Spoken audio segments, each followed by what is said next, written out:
الف اللہ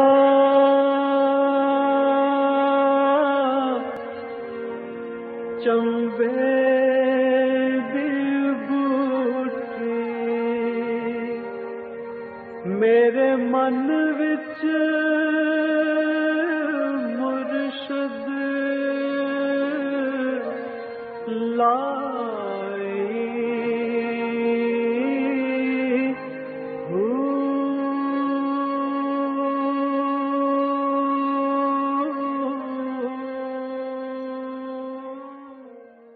بسم اللہ الرحمن الرحیم۔ السلام علیکم۔ پروگرام المرشد کے ساتھ میں ہوں منور عتیق۔ ناظرین محترم، آپ کے سوالات ہیں اور رہنمائی کے لیے ہمارے ساتھ موجود ہیں ہمارے بہت ہی محترم جناب حضرت امیر محمد اکرم ابان صاحب۔ آپ سلسلہ نقشبندیہ اویسیہ کے شیخ ہیں، مترجم قرآن ہیں، مفکر قرآن ہیں، شاعر ہیں، ادیب ہیں، بہت سے حوالے ہیں آپ کے تعارف کے۔ بہت شکریہ حضرت جی، آپ نے وقت دیا۔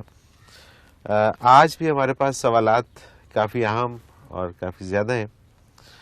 پہلا سوال شامل کریں گے، ابو بکر صدیق ہیں فیصل آباد سے۔ ان کا سوال ہے کہ قرآن مجید فرقان حمید قلب اطہر پر نازل ہوا، اس کی کیا خاص وجہ تھی؟ الحمدللہ رب العالمین والصلاۃ والسلام علی حبیبہ محمد وآلہ وصحبہ اجمعین۔ اعوذ باللہ من الشیطان الرجیم، بسم اللہ الرحمن الرحیم۔ انسان بنیادی طور پر بدن اور روح دو چیزوں سے مل کر بنتا ہے، بلکہ علماء حق فرماتے ہیں کہ جب مطلق انسان کہا جائے، الانسان کہا جائے، اس سے مراد روح ہوتی ہے۔ ٹھیک ہے، کیونکہ روح جب بدن سے جدا ہو جائے تو اسے کوئی انسان نہیں کہتا، میت ہوتا ہے، ناش ہوتی ہے۔ اور عام رواج بھی آپ دیکھ لیں، کوئی نہیں یہ کہتا کہ ابا جی کو غسل دو یا ابا جی کو دفن دو، میت کو غسل دو، میت کو دفن دو، اسے پھر وہ رشتے ناتے وہ چلے جاتے ہیں۔ تو اصل انسان روح ہے۔ ٹھیک۔ عقل جو ہے یہ مادی ہے اور اس کا کام مادی ضروریات کی تکمیل کے ذرائع دریافت کرنا اور ان پر عمل کرانا ہے، صحیح، وجود کی حیات کے لیے۔ ٹھیک ہے۔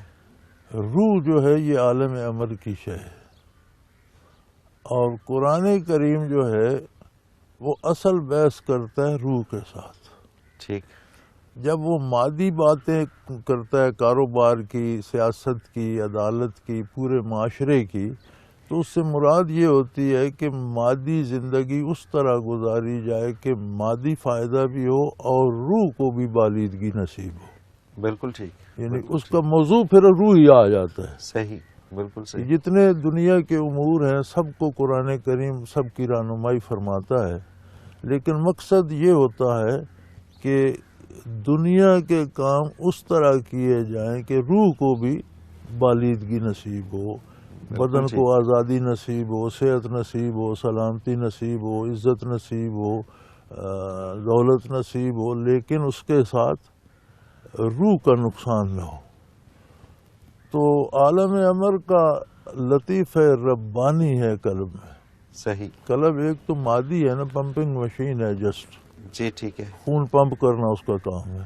اس کے اندر ایک لطیف ربانی ہے جسے اب تو سائنس بھی مانتی ہے، اور وہ اس کا نام انہوں نے انگریزی میں دا سیٹل ہارٹ رکھا ہے۔ صحیح۔ اس کے اندر ایک لطیف ربانی ہے۔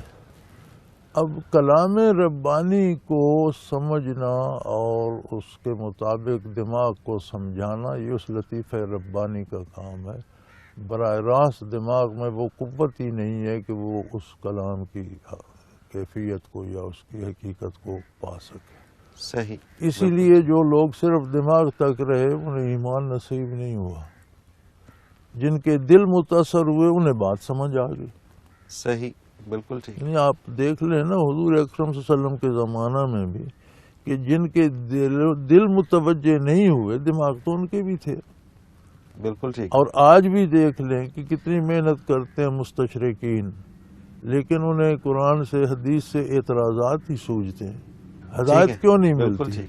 کیونکہ ہدایت وہ دماغ سے سوچتے ہیں، دل پہ کوئی کیفیت نہیں آتی۔ بالکل صحیح۔ تو اس لیے قرآن کا محل نزول قلب اطہر رسول اللہ صلی اللہ علیہ وسلم ہے۔ بالکل صحیح. اور قلب وہ چیز ہے کہ جو دماغ کو آرڈر دیتا ہے. آرڈر دیتا ہے. حکمران تو اصل تو قلب ہے نا جی. قلب ہے. بالکل دماغ جو ہے یہ انتظامی امور کا انچارج کہہ لیجئے. صحیح. اس بالکل نے حکم دینا ہے ہاتھ کو، پاؤں کو، پٹھوں کو، نگاہ کو، اپنی سوچ کو، یہ کرو یہ نہ کرو. لیکن حکم لینا کہاں سے ہے؟ اس نے دل سے حکم دل سے لے کے لینا. دینا ہے. بالکل صحیح. اور اس کی دلیل یہ ہے کہ جو لوگ، بعض لوگ جوا کھیلتے ہیں، شراب پیتے ہیں یا اس طرح کے جی ہاں. کام کرتے ہیں تو ان سے پوچھو تو وہ کیا اسے اچھا نہیں سمجھتے. کہتے ہیں برا کام ہے. تو برا ہے تو کیوں کرتے ہیں؟ دل کرتا ہے. دل کرتا ہے. بالکل ٹھیک ہے. یعنی ان کے دل کا فیصلہ ہے کہ یہ کرو. دماغ ان کا بھی سمجھ رہا ہے کہ یہ کام برا اچھا کام ہے. نہیں ہے، بالکل لیکن صحیح. وہ دل کی حکم عدولی نہیں کر سکتا. یعنی دل جو بھی میسج پاس کرے گا دماغ کو اسے ماننا اسے پڑے گا. ماننا. دماغ کو ماننا پڑے گا. دماغ جو میسج پاس کرتا ہے یا جو ڈیسیژن لیتا ہے دل اسے دماغ مانے ممنون نہ حسین مانے. ہے جو جائے گی ٹھیک سفارش ہے. اسے دستخط کرنے. جی ٹھیک ہے. جی ٹھیک ہے. کام ختم ہو گیا جی. ٹھیک ہے. حضرت جی اگلا سوال عبد الرحیم مشرف قریشی اور ان کے ساتھ ہیں صدیق اکبر اور ان کے ساتھ ہیں عابد قریشی. ماشاءاللہ. یہ سب لوگ کہتے ہیں، مدینہ منورہ سے یہ لکھا ہے انہوں نے. یہ کہتے ہیں کہ شرک کے بارے میں تفصیلاً آگاہی دیجیے کہ شرک کی حد کیا ہے، کہاں سے شروع ہوتا ہے. یہ بڑی لطیف سی اور باریک سی حد ہے. کوئی درمیان میں بڑا پہاڑ نہیں ہے. ٹھیک ہے. اپنی امیدوں کو اللہ سے وابستہ رکھنا ٹھیک ہے. اور تکمیل حیات کے لیے جائز وسائل اختیار کرنا، ٹھیک ہے. کیونکہ اس کی امید تو اللہ پر ہے کہ اللہ میرا یہ کام کرے گا. ٹھیک ہے. اب اسے پورا کرنے کے لیے جو کام جائز ہیں وہ اختیار جائز وسائل کرے، امید اللہ پہ رکھے، تو یہ توحید باری. صحیح. بالکل ٹھیک. اسباب پہ یا کسی مخلوق پہ امید رکھ لے تو شرک ہو جائے گا. صحیح ہے. بالکل ٹھیک ہے. یعنی کہ جب بھی کبھی آپ یہ سوچیں کہ یہ میرا کام یا میری محنت کے نتیجے میں، اچھا اس میں کہ میں نے پڑھا ہے اور میں نے پڑھ لکھ کے میں نے یہ کام کیا ہے، تو چونکہ میں پڑھا لکھا ہوں اس لیے میں نے یہ کام کیا اور اس لیے اس کا رزلٹ نکلا ہے، تو یہاں بھی شرک آ جائے گا. بالکل ٹھیک ہے. یہ تو کیونکہ بڑی نازک سی بات ہے. یہ مقام اللہ کا ہے. بالکل ٹھیک. آپ نے پڑھا، کس نے آپ کو پڑھنے کی توفیق دی؟ کس نے ٹھیک. آپ کو دماغ دیا؟ کس نے آپ کو نگاہ دی؟ کس نے آپ کو فرصت دی؟ کس نے آپ کو شعور دیا کہ آپ نے بات سمجھ لی؟ صحیح. بالکل تو ٹھیک. آپ نے پڑھا ہے تو کہ مجھ پر اللہ کا احسان ہے کہ اس نے مجھے علم دیا اور مجھے یہ بات سمجھ آ گئی. بالکل ٹھیک. بالکل ٹھیک. اسی طرح ہم جو یہ گناہ کرتے ہیں، اسباب کے بارے میں بھی ہم یہ سمجھتے ہیں کہ فلاں سے سفارش کرائی ہو جائے گا، فلاں کو رشوت دی ہو جائے گا. یہ درست نہیں ہے. کام اللہ نے کرنا ہے، اس کے لیے وسائل جائز اختیار کرو. ٹھیک ہے. جب آپ ناجائز وسائل اختیار کریں گے تو یہ اس بات کی دلیل ہوگی کہ آپ کا اعتماد اللہ پر نہیں ہے، وسائل پر ہے. وسائل پر ہے. بالکل ٹھیک. وہ شرک ہو جائے گا. وہ شرک ہو جائے گا. بالکل ٹھیک. بڑا نازک سا لطیف سا پردہ ہے. اسباب یا وسائل جو ہیں، ایک تو ہوتا ہے نا جی ٹھیک سیدھا شرک ہے جی، مجھے اس بت سے امیدیں ہیں، مجھے فلاں سے امیدیں ہیں، مجھے یہ بزرگ میرا کام کا، یہ تو ایک الگ بات ہے نا. ٹھیک ہے. عمومی زندگی میں بھی ہمیں ہر وقت اس سے واسطہ پڑتا ہے. اگر ہمارا اعتماد اللہ پر ہو تو پھر ہم رشوت یا گناہ یا ناجائز سفارش طرف کیوں جائیں؟ بالکل ٹھیک. بالکل ٹھیک. کہ نہیں؟ سوال ہی پیدا نہیں ہوتا کہ جائز وسائل اختیار کریں، چونکہ ہم مکلف ہیں وسائل اختیار کرنے کے نتائج اس نے مرتب کرنے ہیں. تو پھر ہم دعا کریں اللہ میں نے تیرے حکم کے مطابق جو میرے بس میں تھا وہ وسائل میں نے اختیار کر لیے، تو مہربانی فرما یہ میرا مسئلہ حل کر دے. بالکل صحیح ہے. اور اس میں اگر یہ مسئلہ حل ہوتا ہے یا نہیں ہوتا ہے، اصل میں ایک اور بڑی عجیب بات ہے، ہماری جو خواہشات ہوتی ہیں ہم چاہتے ہیں کہ یہ بالکل ایسا ہی ہو جائے جیسا ہم چاہ رہے ہیں. تو اگر وہ نہیں بھی ہوتا تو اس میں کیا کباط نہیں، ہمیں اپنی حیثیت سے آگاہ ہونا چاہیے نا. ہم بندے ہیں، ہم مالک نہیں ہیں. بالکل ٹھیک ہے. ہم غلام ہیں، ہم آقا نہیں ہیں. ہم درخواست کر سکتے ہیں، ہم حکم نہیں دے سکتے. بالکل صحیح، بالکل صحیح. اور پھر دوسری بات جو نبی کریم صلی اللہ علیہ وسلم نے اس بارے میں وضاحت فرمائی وہ بہت خوبصورت ہے. آپ نے فرمایا کہ بندہ کسی کے لیے کوشش کرتا ہے یا دعا کرتا ہے یا محنت کرتا ہے، اللہ اس کی وہ خواہش پوری کر دیتے ہیں، لیکن بعض اوقات ہوتا یہ ہے کہ اس کا موضوع وقت ہوتا ہے، شاید اسی وقت پوری ہو جائے تو اس کا کوئی اور نقصان ہو جائے. صحیح، بالکل ٹھیک ہے. تو وہ کئی بار برسوں بعد جا کر ظہور پذیر ہوتی ہے، ویسی ہو جاتی ہے. بالکل ٹھیک ہے. دوسری صورت یہ ہوتی ہے کہ بعض اوقات وہ مانگ تو رہا ہے لیکن اس کے نتائج سے باخبر نہیں ہے. اگر وہ اس کے کہنے کے مطابق ہو جائے تو اس کو بہت نقصان اٹھانا پڑے گا. بالکل. تو اللہ کریم بدل دیتے ہیں، اس کے بدلے جو اس کے لیے مفید چیز ہے وہ دے دیتے ہیں. اللہ اکبر، اللہ اکبر. کیونکہ وہ تو بہترین کار ساز ہے اس کے سامنے. تو ہم تو اس پہ رہتے ہیں کہ میں نے میز مانگا تھا مجھے کرسی مل گئی، لیکن وہ اللہ جیسے بچہ ماں سے چاقو مانگنے کی ضد کر رہا ہو تو وہ چاقو کی بجائے چمچ دے دے. بالکل صحیح. اس سے کھیلو بیٹا. بالکل صحیح. اور وہی والی بات وہ بدل جاتی ہے. تیسری بات حضور نے فرمائی یہ ہے کہ بعض خواہشات ہم ایسی کرتے ہیں جو بالکل ہمارے اس فیصلوں میں یا ہماری زندگی میں یا ہماری تقدیر میں اس کا کوئی دخل نہیں ہوتا. ٹھیک ہے. وہ چیز ہمارے لیے ہوتی نہیں جو بنیادی طور پر ہم مانگ رہے ہیں. بالکل ٹھیک ہے. تو وہ دعا یا وہ کوشش یا وہ محنت اللہ کریم اپنے پاس رکھ لیتے ہیں. میدان حشر میں جب حساب ہوگا اور فرشتے بتائیں گے کہ فلاں شخص کے سارے اعمال ہم نے ترازو میں رکھ دی اللہ کریم، نیکیاں برائیاں بھی، تو ارشاد ہوگا کہ اس کی کچھ نیکیاں میرے پاس ہیں جن سے تمہیں واسطہ نہیں، تم بے خبر ہو. اللہ اکبر. وہ دعائیں ہوں گی جن کا جواب اسے دنیا میں نہیں دیا گیا. بالکل ٹھیک.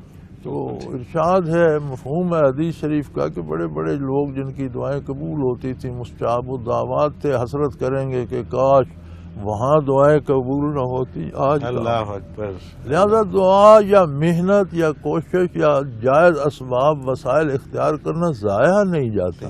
بالکل ٹھیک. یہ الگ بات ہے کہ ہم فوری اجر چاہتے ہیں اور اپنی پسند کا چاہتے ہیں، تو یہ الگ بات ہے. بالکل صحیح بات ہے. تو اس میں ہمیں اپنی حیثیت ایک سوالی کی یاد رکھنی چاہیے. بالکل ٹھیک ہے. حضرت جی مجھے ایک بریک پہ جانا ہے. ناظرین محترم، اگر آپ بھی اس پروگرام میں شامل ہونا چاہیں، اپنا کوئی سوال ہمیں بھیجنا چاہیں تو اسکرین پہ ہمارا نمبر موجود ہے، نوٹ فرما لیجیے 033349555021. اور اسی طرح سے ہمیں میل کر سکتے ہیں.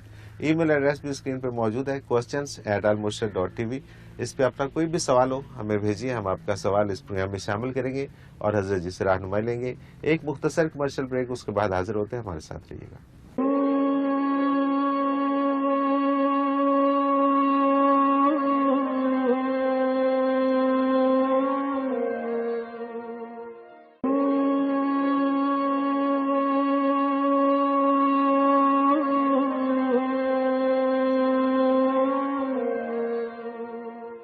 پروگرام میں ایک بار پھر خوش آمدید ناظرین محترم. آپ کے سوالات ہیں اور رہنمائی کے لیے ہمارے ساتھ موجود ہیں ہمارے بہت ہی محترم جناب حضرت امیر محمد اکرم اعوان صاحب. حضرت جی اگلا سوال شامل کرتے ہیں پروگرام میں. عمران شہزاد ملک لاہور کینٹ سے یہ کہتے ہیں کہ میت کو دفنانے سے پہلے اس کے لیے دعائے مغفرت نہیں کی جاتی، اس کی کیا وجہ ہے؟ گزارش یہ ہے کہ ہر کام کی ایک ترتیب ہوتی ہے. ٹھیک ہے. میت کی ترتیب یہ ہے اسلام میں کہ جیسے کسی کا دم لگے تو فوری کوشش کرو جلدی سے جلدی، جتنا جلدی ممکن ہو اسے دفن کیا جائے. ٹھیک ہے. کوئی بندہ مر گیا تو آپ سب سے پہلے اس کے غسل کا اہتمام کریں، غسل دیں، پھر جنازے کا اہتمام کریں، قبر تیار کریں، اسے دفن کریں، پھر دعائیں مانگیں جتنی دیر چاہے مانگیں. بالکل ٹھیک. بالکل ٹھیک ہے. تو اگر پہلے آپ دعائیں شروع کر دیں گے پھر کل کو کوئی کہے گا جی اس کے لیے ختم شریف بھی پڑھا لیں، پرسوں کو اور رواج نکل آئے گا.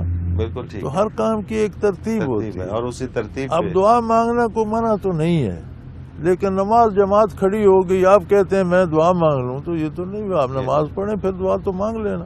بالکل ٹھیک ہے. تو ایک ترتیب ہے ایک کام کی. اب حضور صلی اللہ علیہ وسلم کی مسجد میں ایک خادمہ تھی، مسجد کی صفائی کیا کرتی تھی رضی اللہ تعالی عنہا. تو رات کو اس کا وصال ہو گیا تو حضور آرام فرما تھے تو اجازت نہیں تھی حجرے میں تو آواز دینے کی. تو صحابہ نے راتوں رات غسل کا اہتمام کیا، قبر کا اہتمام کیا، جنازہ پڑھا، دفن کر دیا. صبح جب حضور نماز کے لیے آئے تو آپ کو اطلاع دی گئی. آپ صحیح. وسلم دن میں پھر اس کی قبر پر تشریف لے گئے اور قبر پر جنازہ پڑھایا پھر صحیح. سے. ٹھیک ٹھیک بالکل ٹھیک. لیکن وہ چونکہ حضوری کا حکم تھا، طریقہ تھا شریعت کا، بالکل ٹھیک. تو مرنے والے مسلمان کے لیے سب سے پہلے جتنا جلدی ممکن ہو اس کے دفن کا اہتمام کیا جائے. ہمارے یہاں تو رواج ہے نا جی، بیٹا دبئی سے آئے گا تو دفن کریں جی گے. اور اس چکر میں بہت لیٹ کر دیتے ہیں. لیٹ لوگ 2 دن اور 3 جی. دن اور جا کر سرد خانے میں رکھ، بڑے بڑے علماء کو جا کر سرد خانے میں رکھ دیتے ہیں. یار وہاں سرد خانے میں کیا کرے گا؟ بالکل جب ٹھیک. تمہیں یہ خیال ہے کہ برف کے بغیر لاش خراب ہو جائے گی تو دفن کیوں نہیں کرتے ہو؟ تو طریقہ شرعی یہ ہے کہ جتنا جلدی ممکن ہو، بالکل ٹھیک. یعنی قبر میں کچھ وقت لگے غسل دینے میں وہی، باقی فوراً جتنا جلدی ممکن ہو اتنا اسے جلدی دفن دفنا دینا چاہیے. اور اسی لیے اس سے پہلے یہ اہتمام کی ضرورت نہیں. نہیں پھر ہے. یہ آپ اور اگر یہ شروع ہو جائے تو پھر آج آپ کہیں گے جی مرنے سے پہلے دعا کرتے ہیں، کل کو اور آئے گا وہ کہے گا 2 ختم بھی پڑھا پڑھا لیں، لیں. بالکل پرسوں ٹھیک کو اور بات. آئے گا وہ کہے گا 4 دے کے بانٹ لیں پھر دفن پھر کریں گے. دفن کریں گے. بالکل صحیح بات ہے. یعنی بالکل صحیح. اصول ہے اور جی، ان کے بالکل ٹھیک. مطابق کرنا. اور اسلام میں ہر ایک چیز مکمل اصول ہے کے مطابق. اور ایک اصول کے مطابق ہے اور وہ فائدے میں ہے. فائدہ. بالکل ٹھیک ہے جی. محمد فیصل ہیں ٹوبا ٹیک سنگھ سے. ان کا سوال ہے کہ کیا ایک والد کو یہ حق حاصل ہے شرعی اعتبار سے کہ وہ اپنی اولاد میں فرق کرے؟ میرا مطلب ہے کسی سے زیادہ پیار کرے، کسی کو زیادہ حصہ دے، اور کسی سے پیار نہ کرے اور کم حصہ دے. آخرت میں اس کے ساتھ کیا معاملہ ہوگا؟ گزارش یہ ہے، میرے خیال میں یہ برخوردار میری طرح سے نالائق ہیں. نالائقوں کو یہ شکایت ہوتی ہے جو خود کچھ نہیں کرتے، وہ سمجھتے ہیں دوسرا مجھے میں پیار نہیں دے رہا یا میری کیئر نہیں کر رہا. یہ ایک فطری سا رد عمل ہوتا ہے. تو بیٹے باپ کی نظر میں پیار پانے کے لیے پیار کے قابل ہونا چاہیے. باپ کی مجبوری ہے کہ اولاد کو پیار کرے، یہ اس کی فطرت میں قدرت نے ودیت کر دی ہے. ماں باپ کے دل میں اگر پیار نہ ہو تو انسان کا بچہ پالنا آسان نہیں ہے. بالکل ٹھیک.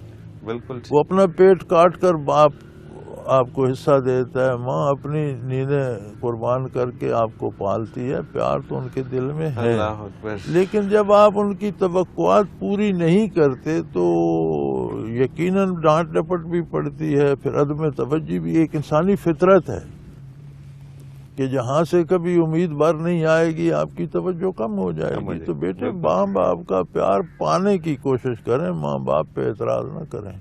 بالکل صحیح. بالکل صحیح. جہاں تک وراثت کا تعلق ہے تو جو موروثی وراثت ہے اس میں تو والد کو دخل نہیں دینا چاہیے. ٹھیک ہے.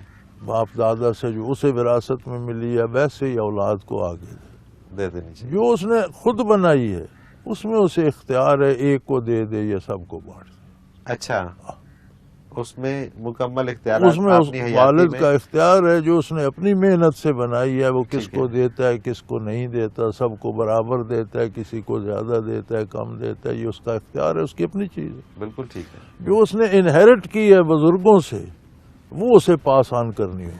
ٹھیک ہے. اور وہ اسے کرنا لازم ہے کہ وہ اسی طرح سے پاس آن کرے. ٹھیک ہے. اور اپنی جو کمائی ہے وہ بے شک اپنی اولاد کو نہیں دیتا، کسی اور کو دے دیتا ہے، اس کی مرضی، کسی فلاحی کام میں لگا دیتا ہے یا کسی اور. وراثت تو نہیں ہے، وراثت تو اس کے مرنے کے بعد بنے گی. ٹھیک ہے. اس کی زندگی میں تو وراثت نہیں ہے، اس کی ملکیت ہے. بالکل ٹھیک ہے. اور وہ اپنی مرضی سے خرچ کر سکتا ہے، کسی کو کوئی اعتراض نہیں. بلکہ اولاد کا مال اگر باپ خرچ کر دے تو بھی اس کے لیے جائز. ٹھیک ہے. ایک شخص نے بارگاہ نبوی میں آ کر شکایت کی کہ میرے والد سادہ ہیں، بڑی محنت سے کماتا ہوں، وہ میرے پیسے لے کر جہاں دل چاہتا ہے دے دیتے ہیں، خرچ کر دیتے ہیں، ضائع کر دیتے ہیں. اس کے خیال میں یہی تھا کہ وہ نامناسب کر. آپ نے فرمایا صلی اللہ علیہ وسلم انت و مالک لابیک، تم بھی باپ کے ہو، تمہارا مال بھی باپ کا. سبحان اللہ. بات ہی ختم ہوگی. انت و مالک لابیک، تم اور تمہارا مال باپ کے ہو، جہاں چاہے خرچ کر. بالکل ٹھیک ہے. بالکل ٹھیک ہے. اب یہ چیزیں اگر لوگوں کو سمجھ آ جائیں تو پھر اس طرح کے اعتراضات نہ ہیں. وہ باپ کی طرف دیکھ رہے ہوتے ہیں کہ اس سے کچھ ہمیں ملے گا، یہ نہیں دیکھ رہے ہوتے کہ ہماری ہم بھی اسی کے ہیں, ہماری دولت بھی اسی کی ہے, ہماری طرف سے کچھ اسے ملنا چاہیے, یہ نہیں سوچ رہے. اگلا سوال شامل کرتے ہیں حضرت جی. آغا صابر حسین راول پنڈی سے, یہ کہتے ہیں درود تاج کی آخری آیت نور من نور اللہ کا کیا مطلب ہے؟ گزارش یہ ہے جی کہ میں تو اس بات کا قائل ہوں کہ درود شریف پڑھنے کے لیے انہی درود شریفوں میں سے کوئی ایک منتخب کرنا چاہیے جو حدیث میں مذکور ہیں, اور حدیث میں بے شمار ہیں, بہت سارے درود ہیں, اس طرح پڑھو, اس طرح پڑھو, اس طرح. اب سارے مسلمان, پوری امت نماز میں درود ابراہیمی پڑھتی ہے, بالکل ٹھیک ہے. درود تاج کیوں نہیں پڑھتے؟ اس سے نماز نہیں ہوگی, نہیں ہوگی, کیونکہ وہ آپ کا بنایا ہوا ہے. صحیح, بالکل. یہ درود تاج, درود لکھی, یہ فلانا فلانا, یہ پیروں فقیروں اور عاملوں بزرگوں کے نام نہاد بزرگوں کے بنائے ہوئے ہیں. ان کے معنی تلاش کرنے کی ضرورت کیا اور انہیں پڑھنے کی ضرورت کیا ہے؟ صحیح, بالکل ٹھیک ہے. اچھا یہ بھی ایک دیکھیں جی, ایک بات بتائیں, ایک کلمہ ہے, ہم کسی بزرگ سے پوچھ کر پڑھتے ہیں, وہ میں کہہ دیتے ہیں جی سبحان اللہ پڑھو, جی استغفر اللہ اتنی دفعہ پڑھا کرو, اس میں واقعی برکت بھی ہوتی ہے. تو کلمہ تو اللہ کا کلام ہے, قرآن کی آیت ہے یا کوئی تسبیح ہے, لیکن اس کے کہنے کی بھی برکت آ جاتی. تو جو درود نبی علیہ الصلوۃ والسلام نے بتائے ان میں آپ کی برکت ہے, وہ کیوں چھوڑے جائیں اور میرا اور آپ کا لکھا ہوا پڑھا کیوں جائے؟ بالکل ٹھیک ہے, بالکل ٹھیک ہے. اب یہ نور من نور اللہ کس نے لکھا, اس کا مفہوم اس کے نزدیک کیا تھا, ہم اسے کیا سمجھتے ہیں, یہ تو ایک نیا عقیدہ گھڑنے والی اور نیا فتنہ پیدا کرنے والی بات ہے. سادہ سی بات ہے, آپ ان درودوں پہ جاتے کیوں ہیں؟ آپ وہ درود شریف پڑھیں جو نبی کریم صلی اللہ علیہ وسلم نے ارشاد فرمایا, حدیث شریف میں ہے, بے شمار ہے. اصل میں حضرت جی ہوتا یہ ہے کہ یہاں پہ ہمارے یہاں عربی زبان میں کچھ بھی لکھا ہوا ہو تو ہمیں نہیں پتا ہوتا کہ یہ کہاں سے آیا, کس نے لکھا. ہم یہ سمجھتے ہیں کہ یہی دین ہے, یہی اسلام ہے اور یہی ہمیں پڑھنا ہے. یہ جو ہمارے یہاں کا ایک یہاں کا ذمہ دار تھا, اللہ اس کی مغفرت کرے, تو بڑا سخت مزاج تھا اور بات بات پہ جھگڑ پڑتا تھا اور لڑائی تک جاتا تھا بھی تیز مزاج بھی بڑا تھا اور بڑا تکڑا آدمی تھا. تو حج پر گیا, بڑھاپا تھا, بوڑھا آدمی تھا, حج پر گیا تو وہاں کسی مقامی سے کوئی اس کی تلخ کلامی ہو گئی. تو یہ عرب جو ہیں یہ ہماری طرح گالیاں تو نہیں دیتے, بدوائیں بڑی دیتے ہیں. ٹھیک ہے, تیرا باپ دوزخ میں جائے, تیرا دادا دوزخ میں جائے, تیرے نانے کو جہنم میں پہنچایا جائے, اس طرح ان کی گالیاں ہوتی. صحیح. تو وہ مقامی جو تھا وہ تو اسے اس طرح لگ گیا, وہ آرام سے سر نیچا کر کے سنتا رہا. تو جب وہ جھگڑا شگڑا بیچ بچا وہ ختم ہو گئے چلے گئے, تو اس سے جو ساتھی تھے انہوں نے کہا میں تو بات نہیں کرنے دیتے ہو. تو اس نے اتنا شور کیا, چپ. اس نے کہا وہ قرآن پڑھ رہا تھا تو میں کیا کرتا. وہ گالیاں دے رہا تھا لیکن عربی میں دے رہا تھا. تو اس نے کہا وہ قرآن پڑھ رہا تھا تو میں اسے کیا کہتا. ہم لوگ یہی سمجھتے کہ جو بھی عربی کے اندر لکھا ہوا ہے, جو عربی کے اندر کم از کم ہمیں عربی کا کچھ شد بدھ, کچھ الف بے, کچھ تھوڑا بہت. زبانیں یار من ترکی و من ترکی نمیدانم نہیں ہونا چاہیے. عربی ہماری زندگی ہے, ہمارے ایمان کی بنیاد ہے, ہمارے قرآن کی زبان ہے, ہمارے نبی کریم صلی اللہ علیہ وسلم کی زبان ہے. ہم نے انگریز کی زبان تو فوراً سیکھ لی, تو آقا حقیقی آقا جو ہیں اور دنیا و آخرت کے سربراہ ان کی زبان ہم کیوں نہیں سیکھتے نہیں تو کچھ تو سمجھنی چاہیے. کچھ تو آنی چاہیے. یہ تو پتا ہونا چاہیے کہ یہ چیز حدیث میں ہے, یہ چیز قرآن میں ہے, اور یہ چیز کہاں سے آئی ہے, کیسے آئی ہے. حضرت جی مجھے ایک بریک پہ جانا ہے. ناظرین محترم, اگر آپ بھی اس پروگرام میں شامل ہونا چاہیں, اپنا کوئی سوال ہمیں بھیجنا چاہیں, تو اسکرین پہ ہمارا نمبر موجود ہے, نوٹ فرما لیجیے 033349550021. اور اسی طرح سے آپ ہمیں میل کر سکتے ہیں. ای میل ایڈریس بھی اسکرین پہ موجود ہے, questions@almusra.tv. ایک مختصر کمرشل بریک لیتے ہیں, اس کے بعد حاضر ہوتے ہیں. ہمارے ساتھ رہیے.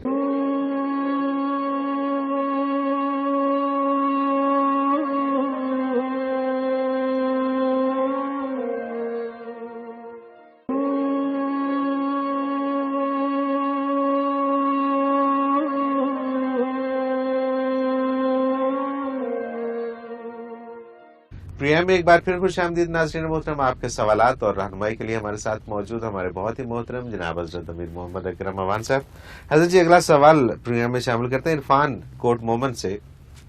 یہ کہتے ہیں کہ جہاد کن حالات میں فرض ہوتا ہے اور شہید کا درجہ کیا ہے؟ جہاد کن حالات میں فرض ہوتا ہے یہ جاننا جو معاشرے کا انتظامیہ ہے جسے آپ حکومت کہتے ہیں یہ اس کا کام ہے. ٹھیک ہے.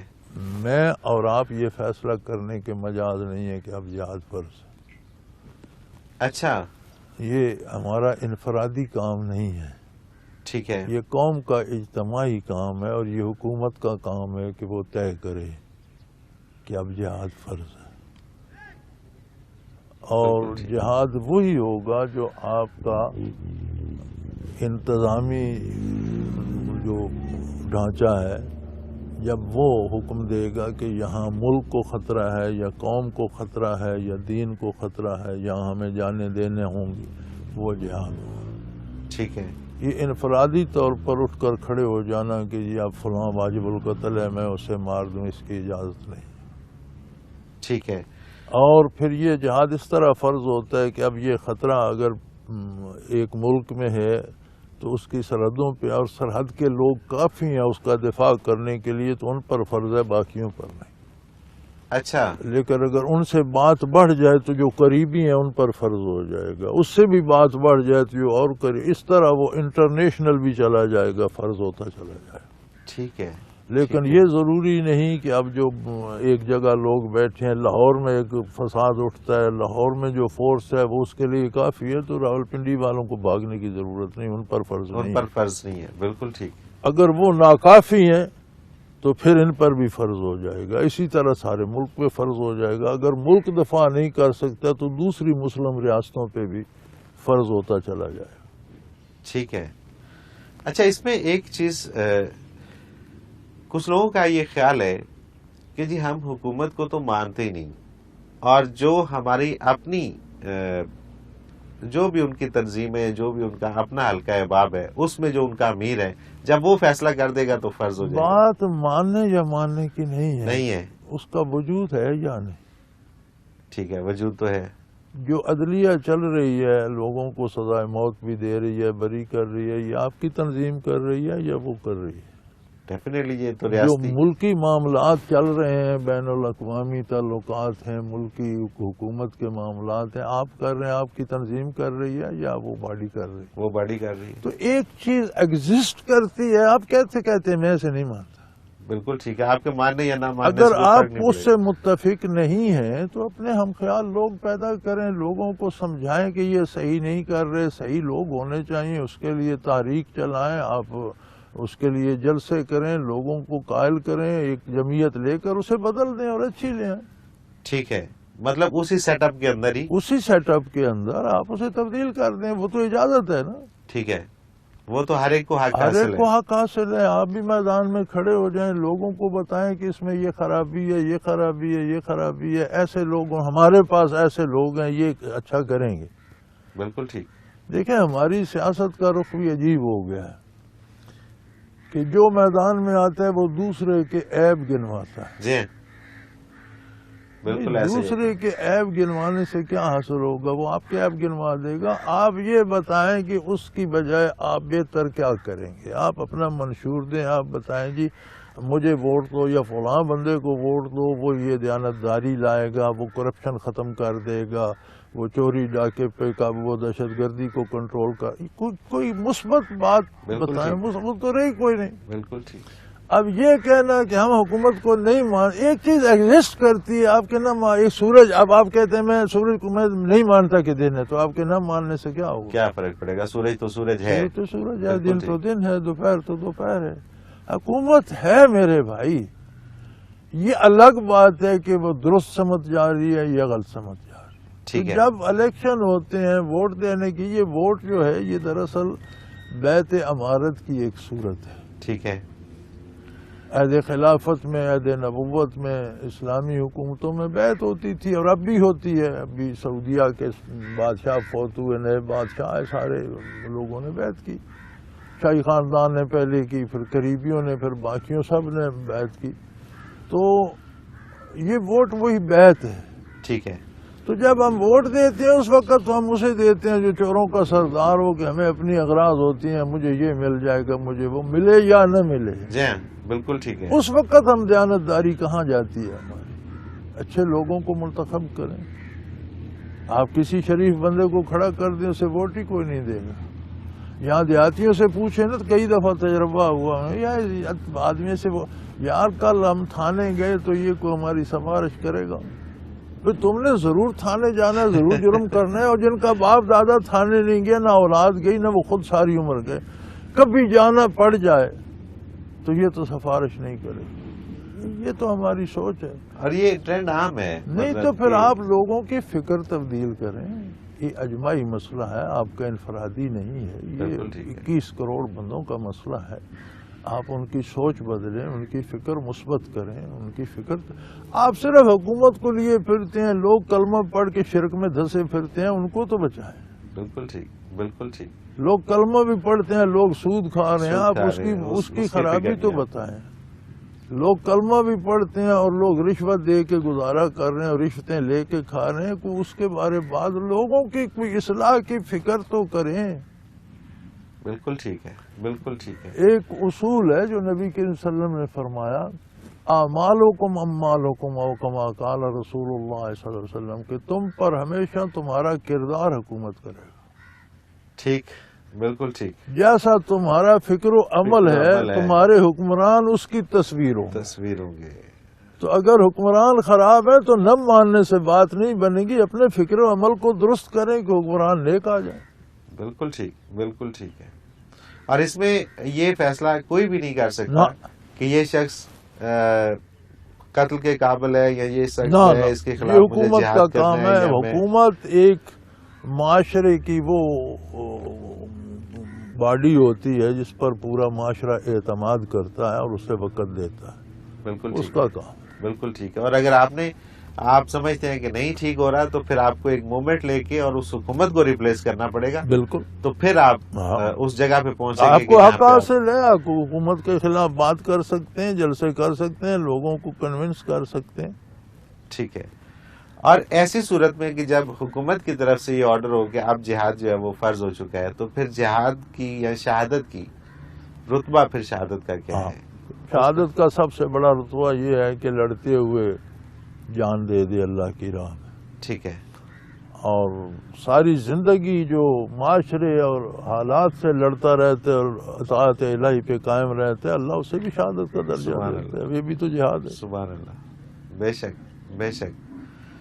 اور اس جہاد کی اس وقت زیادہ ضرورت ہے کہ آپ اپنے اعمال کو ٹھیک کریں، اپنے آپ کو ٹھیک کریں، معاملات کو ٹھیک کریں. حضرت جی اگلا سوال شامل کرتے ہیں. عمر ہیں پشاور سے. ان کا سوال میں بہرحال پیش کر دیتا ہوں کہ کیا مسلم اور نیک جن بھی انسان کا علاج کر سکتا ہے؟ جن ایک مخلوق ہے انسانوں کی طرح. ٹھیک ہے. اور اسی طرح ان کا معاشرہ بھی ہے، اسی طرح ان کی سوسائٹی بھی ہے، ان میں بھی اسی طرح مرد عورت اسی طرح توالد و تناسل ہے.